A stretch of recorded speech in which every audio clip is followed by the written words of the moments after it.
First time ko po ngayong mag-shoutout mga kasinag. Kaya sana po matulungan po sila. Kaya napagdesisyon na lang po namin kahit nakakalungkot, kunin natin yan at gulayin natin. Yung sitaw pala natin, tingnan nyo, kahit ano lang siya, konti lang, marami siyang bunga.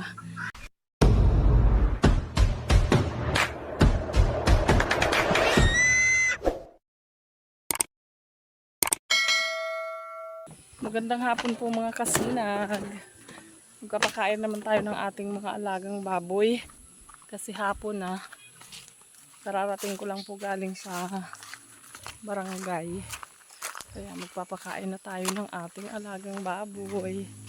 Kumakain na po sila mga kasinag. Si Upay, buntis na po yan mga kasinag si Upay. Ito naman yung dalawa. Si Kiroy at si Kiray. Si Star po pala mga kasinag. Ano po, ibinenta na po namin saka yung barako namin kasi nahihirapan po kami sa pambili ng feeds ng baboy kasi sobrang mahal po ng feeds ngayon. Tapos mura po ang baboy dito sa amin kaya naisipan po namin ibenta na lang kahit nakakalungkot po. Sobrang nalungkot po talaga ako. Halos ayaw ko nga po sanang ibenta yun kasi gusto ko nga po na mapalago itong ano namin, maliit na babuyan. Kaso talagang hindi po namin kaya yung pambili ng pagkain nila kasi ang isang sako ho ng feeds ngayon 2,000 na, ilang araw lang ho nilang kakainin yun. Kaya napagdesisyon na lang po namin kahit nakakalungkot na ibenta na lang yung barako at saka si Star. Kaya ito na lang po ang baboy namin, dalawa. Tapos ito po si Upay. Buntis na po yan, mga anak po yan sa May. Kaya sana healthy ang mga anak ni Upay at saka sana safe naman ulit ang kanyang panganganak. Medyo lumaki na yung mga pechay natin mga kasinag pero mabagal yung paglaki nila. Ayan oh. Ayan na yung ating pechay. Yung nandun sana mga kasinag sa may bahay, kung hindi po yun nawalan ng dahon, iwan ko kung anong kumain. Malalaki na sana yun mga kasinag. Baka mga 2 linggo pwede na sanang i-harvest. Kaso nga lang po, may kumain kaya ito na lang yung ating papalakihin. Pero may pananim pa ulit kami bago na dala si mama. Yun na lang ulit ang itatanim ko. Kasi parang hindi maganda yung lupa dito mga kasinag. Ayan, hindi sila mataba.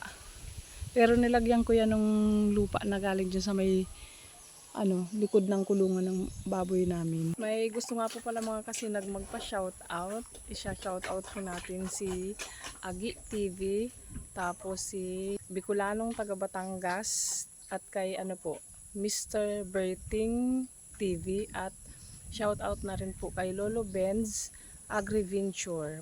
And mga kasinag, hihingi po sana ako ng pabor sa inyo, sa mga mababait nating mga subscriber dyan, at saka mga gwapo at nagagandahang mga viewers. Please pakisubscribe naman po sila. Sana po suportahan din po natin sila kasi gusto rin daw po nilang mapalago yung kanilang channel. Ayan, first time ko po ngayong mag-shoutout mga kasinag. Kaya sana po matulungan po sila. Thank you po in advance sa inyong mga kasinag. May pinutol po pala mga kasinag na nyug dyan sa may malapit sa tulay. Titingnan natin. Kasi parang hindi pa po nila kinukuha yung ubod. Yung asawa po ng kapatid ko ang nagpaputol niyan kasi ginamit dun sa bahay nila. Sabi ko pag hindi pa nila kinuha kasi mukhang hindi naman kukunin. Tatanungin ko si ate kung kukunin niya. Pag hindi kukunin natin mga kasinag kasi masarap po yan gulayan mga kasinag yung ubod ng nyug. Sino na po ba sa inyong mga kasinag ang nakatry ng maggulay ng ubod ng nyug? Kahit sardinas lang mga kasinag ang sahog, sobrang sarap po. Kaya kukunin natin kasi parang hindi naman kukunin, masasayang lang po yan mga kasinag kasi karamihan po dito kapag ganyan nagpapaputol lang nyug, hindi na nila kinukuha yung ubod. Tapos na tayo magpakain mga kasinag ng baboy, uwi na po tayo. Bye bye piggy, ay basog na. Busog na. Ano, busog ka na? Busog na sila mga kasinag. Ayun mga kasinag, oh. Hindi nga nila kinuha yung ubod, kaya kukunin natin baka bukas. Kasi parang wala naman akong lakad bukas. Kunin natin yan at gulayin natin. Yung sitaw pala natin, tingnan nyo, kahit ano lang siya, konti lang, marami siyang bunga. Kahapon nag-harvest na dyan si mama. Inadobo nila. Niluto ni mama kahapon kasi wala ako kahapon, nasa bubuan ako kasi nga Women's Month celebration namin kahapon. Kinuha ni mama yung bunga at ginawang adobo. Pero marami parang bunga mga kasinag, tingnan nyo. Ayan, ang daming bunga. Tapos may hinog na siya, gagawin ulit nating punla. Ayan, dalawa. Ayun, hanggang sa dulo marami ang bunga mga kasinag dun. Ayan. 6 kami dito mga kasinag, pero yung bunga niya kasya na sa amin pang ulam. Ito na po pala mga kasinag yung tanim kong pipino. Ayan, nilagyan ko po kanina ng lupa para mas tumaba. Tapos yung kamatis dito, hindi masyadong lumaki. Yun, medyo malaki na. Saka yun, yung pipino.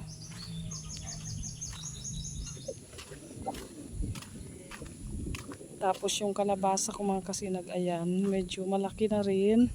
Nilagyan ko sila ng lupa mga kasinag. Ayan yung kamatis natin. Pipino. Ayan, pipino pa yan, kamatis. Yung kamatis dito mga kasinag, medyo mataba. Gumagapang na ulit yung mga damo. Kailangan na naman nating linisan. Ayan yung ampalaya ko.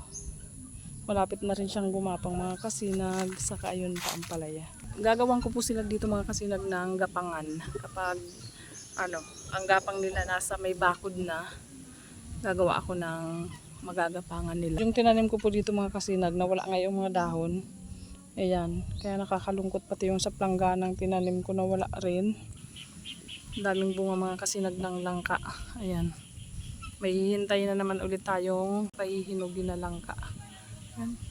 Tapos ito pa, may pipino pa po ako dyan at sili. Mataba din yung pipino ko dyan mga kasinag, kasi ang nilagay ko po dyan na lupa yung galing sa likod ng kulungan ng baboy. Tapos yung sayote natin mga kasinag, gumagapang na kasi nabugbog yan ng kambing. Kinakain lagi ng kambing yung mga dahon. Buti ngayon hindi na nakakapunta dito yung kambing, kaya ayan, gumagapang na siya. Ayan, sana mamunga siya para may panghalo tayo sa tinola. Bunga na mga kasinag ang Indian mango. Ayan, tapos namumulaklak na rin sila. Ayan, daming bulaklak hanggang sa taas. Ayan, mga bulaklak. May hihintay na tayo mga kasinag na bunga. Hanggang dito na lang po muna ang ating vlog ngayong araw. Sa susunod po ulit, maraming salamat po sa walang sawang pagsuporta nyo sa aming mga video. God bless po. Bye!